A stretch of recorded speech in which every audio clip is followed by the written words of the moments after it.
Lavradores, do livro Fonte Viva, psicografia de Chico Xavier, ditado pelo Espírito Emmanuel.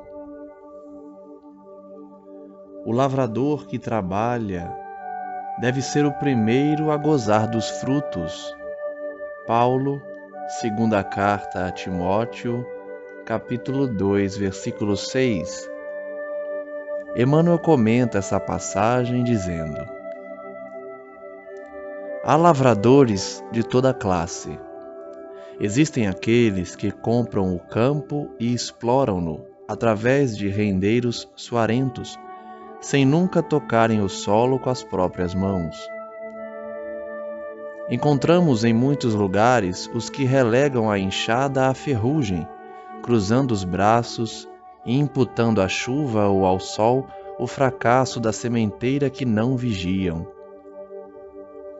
Somos defrontados por muitos que fiscalizam a plantação dos vizinhos, sem qualquer atenção para com os trabalhos que lhes dizem respeito. Temos diversos que falam despropositadamente com referência a inutilidades mil, enquanto vermes destruidores aniquilam as flores frágeis. Vemos numerosos acusando a terra como incapaz de qualquer produção, mas negando à gleba que lhes foi confiada a bênção da gota d'água e o socorro do adubo. Observamos muitos que se dizem possuídos pela dor de cabeça, pelo resfriado ou pela indisposição e perdem a sublime oportunidade de semear. A natureza, no entanto, retribui a todos eles com o desengano, a dificuldade, a negação e o desapontamento. Mas o agricultor que realmente trabalha, cedo recolhe a graça do celeiro farto. E assim ocorre na lavoura do Espírito. Ninguém logrará o resultado excelente sem esforçar-se, conferindo à obra do bem o melhor de si mesmo. Paulo de Tarso, escrevendo numa época de senhores e escravos, de superficialidade e favoritismo, não nos diz que o semeador distinguido por César, ou mais endinheirado, seria o legítimo detentor da colheita, mas asseverou, com indiscutível acerto, que o lavrador dedicado às próprias obrigações será o primeiro a beneficiar-se com as vantagens do fruto. Na lição de hoje aprendemos com Emmanuel que existem vários tipos de lavradores.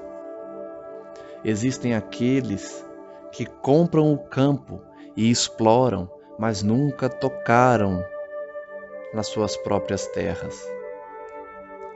Outros deixam a ferrugem tomar conta da enxada, cruzam os braços e culpam a chuva ou o sol pelo fracasso da colheita.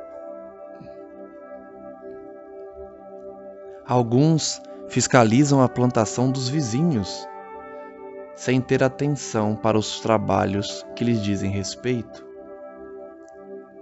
Outros falam de inutilidades mil, enquanto vermes aniquilam as flores do seu campo. Outros ainda acusam a terra como incapaz de produzir, mas negam a bênção da gota d'água e o socorro do adubo. Muitos ainda se dizem com dor de cabeça, com resfriado, com indisposição, perdendo a oportunidade de semear. Emmanuel usa todas essas figuras de linguagem para tratar também do espírito. A lavoura do espírito, em que a natureza retribui a todos os que não se dedicam à sua colheita, com desengano, dificuldades e desapontamento. E aquele que realmente trabalha recolhe o celeiro farto. Emmanuel diz ainda que ninguém pode ter um resultado excelente sem esforço, sem se dedicar à obra do bem, sem dar o melhor de si.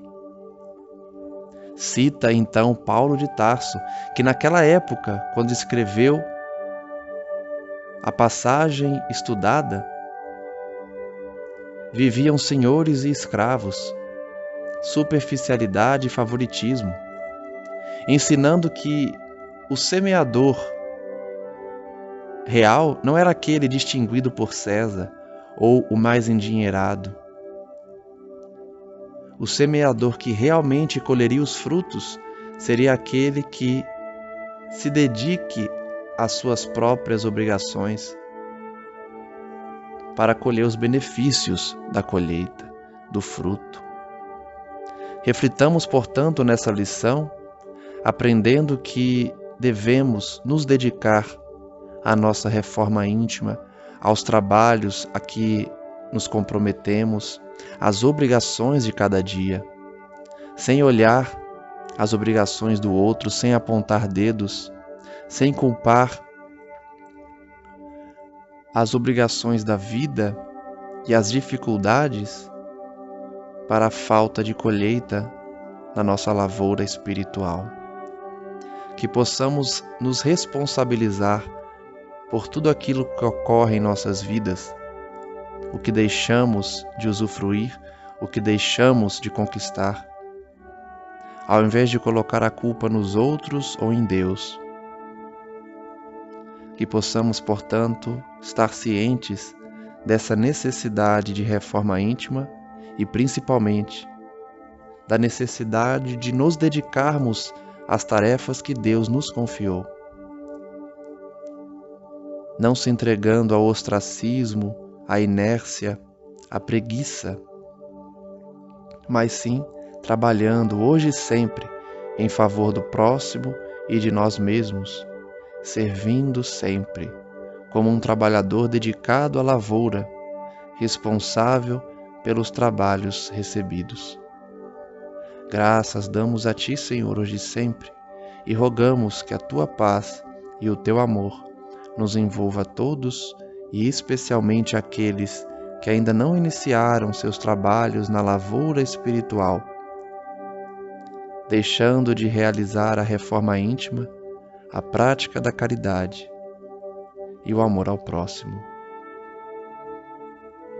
Não nos deixe, portanto, Senhor, relegados a essa lavoura sem dedicação, sem frutos, a fim de que possamos colhê-los no futuro, quando finalmente nos dedicarmos à Tua senda.